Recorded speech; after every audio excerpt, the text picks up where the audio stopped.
show starts in 3, 2, 1, go. Good morning, CaneSport. It's July 16th, 2021. I'm Gary Ferman, the publisher of CaneSport.com, joined as always by our managing editor, Matt Shodell, and we're talking about the news of the day. And boy, do we have something to talk about this morning. And we got a bombshell yesterday. We got a film loop delivered to us by the folks at Rivals Video, who were at the Elite 11 competition about a week or so ago out in California. And they filmed every single rep of every single quarterback. And they put together an edit for us of Pro Day and every single throw that Ja'Cory Brown, the Miami commit, took at the Elite 11. And I was really curious to watch it, Matt, because we heard all the evaluations and reviews that came out of the Elite 11, and they weren't glowing for Ja'Cory. And obviously we're very interested. He's the Miami quarterback commit for this year. And he didn't go to the Rivals 5-Star Challenge, so we didn't get a chance to watch him there on a national stage, so to speak. So we were obviously very interested in his performance at the Elite 11, and people were very consistently, every single person out there was ranking him like 18 of 20 quarterbacks, very mixed reviews. They talked about his inconsistencies and that sort of thing. Well, finally we got a chance to look at every rep from Pro Day, and it gave us a chance to really hone in and see what went on out there. And there were some good throws, and everybody, you guys have the opportunity to watch it. It's on the website this morning, CaneSport.com, and he had some good throws in there. I would say he had some average throws, Matt, but then there were some, maybe another half dozen or so that conjured up memories of us watching Tate Martell practice at when he arrived from Ohio State, where his throws were very wild and erratic. So we called his quarterback coach up in Georgia, just to get his twist on what happened. And Matt, you spoke to him. Why don't you just give us a quick synopsis of what you found out? And all of this is covered in detail in the story this morning. Yeah. Well, first of all, his personal coach, Ron Veal, also worked with Trevor Lawrence, Justin Fields. It's not just like some guy off the street, And basically, he knew going into the Elite 11 that, and Ja'Cory knew as well, that there were problems with Ja'Cory's technique, intermediate throws. The way Ron Veal put it is he's just not quite getting back quickly enough into his drop to set up and throw correctly.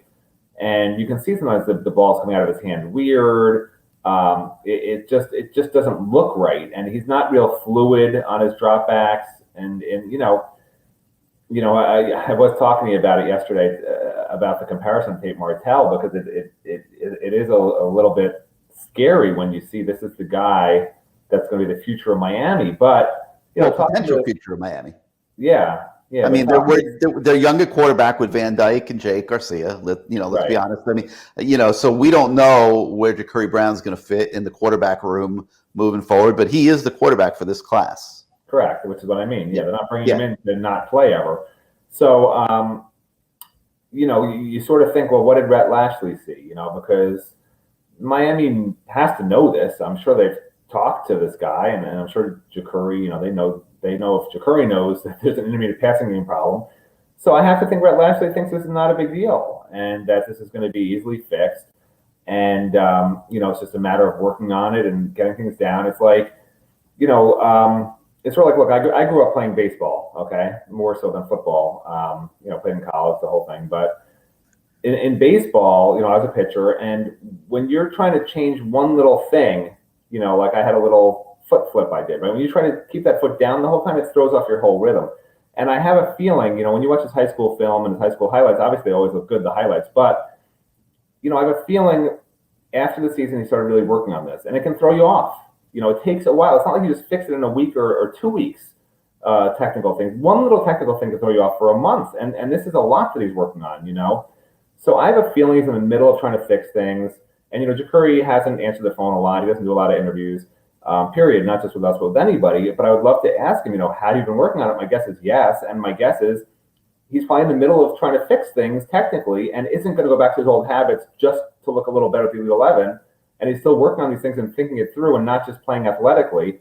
And I think maybe that's part of the reason I'm not overly concerned, because his quarterbacks coach, who's worked with these major quarterbacks, is not concerned. And because Rhett Lashley's not concerned. So fans out there, I would say, let's wait and see until he comes. He's going to be an early enrollee.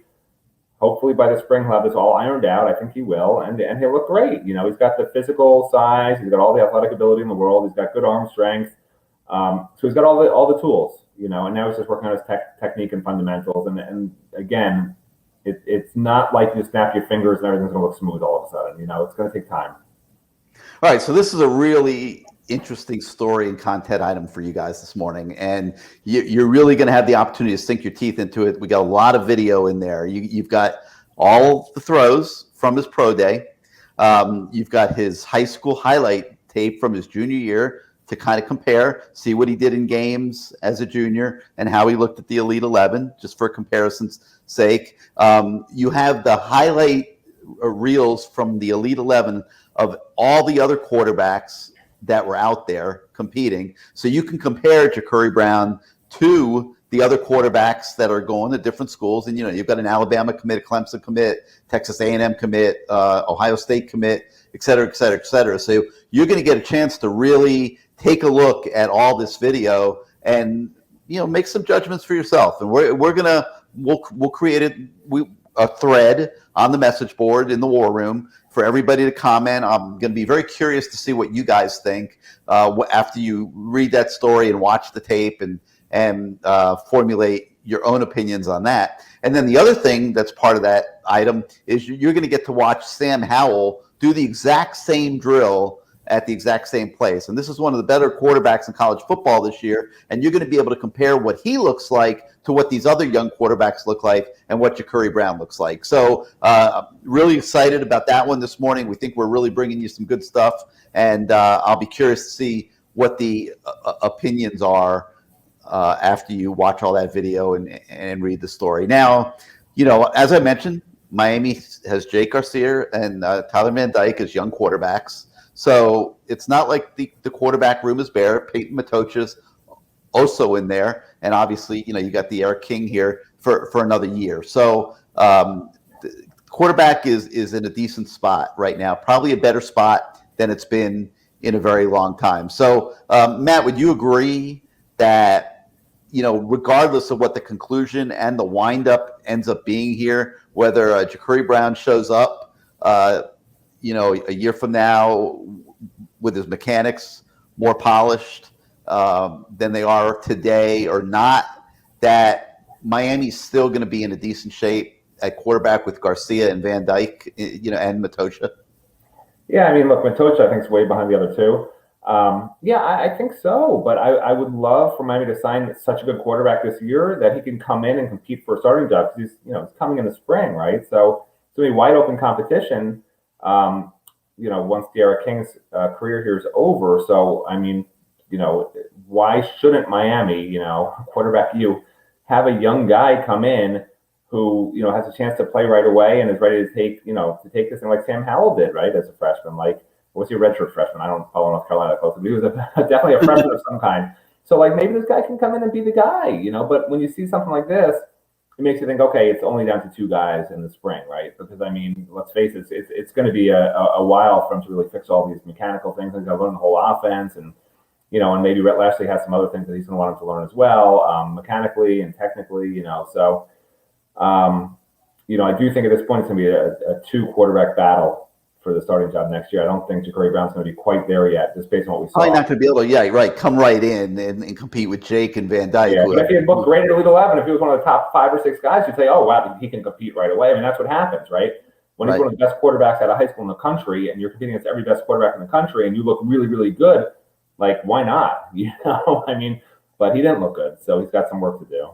Yeah, so and he's got time. He has his high school season coming up, and Lashley will be able to watch his progress and see how it goes. And you don't want to get too doom and gloom on anything right now. We certainly don't. But it was not something that could be ignored either. You'll see it when you watch the tape. And there was a reason why the evaluations were what they were. They were not unfair. And so that's something to watch here in the coming weeks. And we'll try to keep an eye out on that as the football season progresses starting in September. All right. Also today, there's an update on a key receiver target, Isaiah Horton. He took June visits to Miami, Florida, Baylor, Tennessee, Auburn, Florida State, and South Carolina. So this is a kid with a lot of choices, but a guy that Miami is very focused on right now because, some of the other receiver targets that they were pursuing, like Jaden Gibson, for example, are not looking as promising as maybe, we thought they might have been at the time of their visits. Not surprising, really. They visited early. They start going to all these other schools, getting all the different sales pitches, seeing all the different facilities and campuses and all that. Things are going to change, no doubt about it. Well, but Horton's a kid that they've been locked into from the very beginning. His coach has a longtime connection to Manny Diaz, and he fills us in on his impressions of Isaiah Horton's recruitment. So that is definitely something to watch. And then also today, the State of the Youth series continues with an analysis of the running back position. And I think, Matt, you would agree on this one. I think that the running back position is probably the least of Miami's worries going into this season. Well, yes and no. I mean, if Don Chaney's healthy, yeah. I mean, it's a stacked room. Cam Harris will be just fine. I mean, I think he's a great running back. Jalen Knighton, I think, is maybe even better than Don Chaney than Cam Harris. And Don Chaney, when he's healthy, I mean, he looks like he can do everything. So, that's three guys can all catch, run, block. I mean, they the two guys that have a little more experience that are the younger guys now. That's a really nice 1-2-3 punch. And the interesting thing this fall is going to be who the starter is because Rhett Lashley said he wants a featured back this year. He's not going to be doing these split a series here, split a series there. So it's going to be intense competition. And I'm also curious to see, if a couple of the other guys, Thaddeus Franklin and Cody Brown, maybe they can work their way in. It'll be super interesting to see when they show up, how they look, especially because Miami sort of needs a little bit more of a power back too. So maybe one of those younger guys, at least some sort of a role. Yeah, I think they got to be looking at Cody Brown as that short yardage power back because when I'm watching him, I was watching some workout tape of him the other day, and I didn't see a lot of clear, top end speed. But he's thick and he's really built, and he looked like a fullback to me. So I wonder if at times Lashley will obviously put him in there with like a Knighton or a Cam Harris. And go with a little bit more of a power formation on short yardage. Miami struggled mightily last year in short yardage. And something like that and some wrinkles like that with two backs in the game on third and short might help the situation a little bit. And by the way, why just on third and short? I mean, you have one good tight end. You have two receivers can do it. You don't know anybody else that's going to get the job done. And you have three really good running backs. So why not even have two running backs in a little more often? I mean, it wouldn't shock me if, Lashley is very innovative. Wouldn't shock me if it puts running back in the slot here or there, or does something innovative, just to get the best players on the field for every situation. All right, so a lot to dig into this morning at CaneSport.com. We hope you enjoy it. And remember to go into the War Room message board, and we'll have a thread there for you to give your opinions on the Ja'Cory Brown highlight tape from the Elite 11, the other quarterbacks you watched, how he stacks up, and how concerned are you guys with that performance on a national stage, really, with the other top quarterbacks in the country? So for Matt Shodell, I'm Gary Ferman. That's going to do it for today. Until next time, we'll say goodbye, everybody.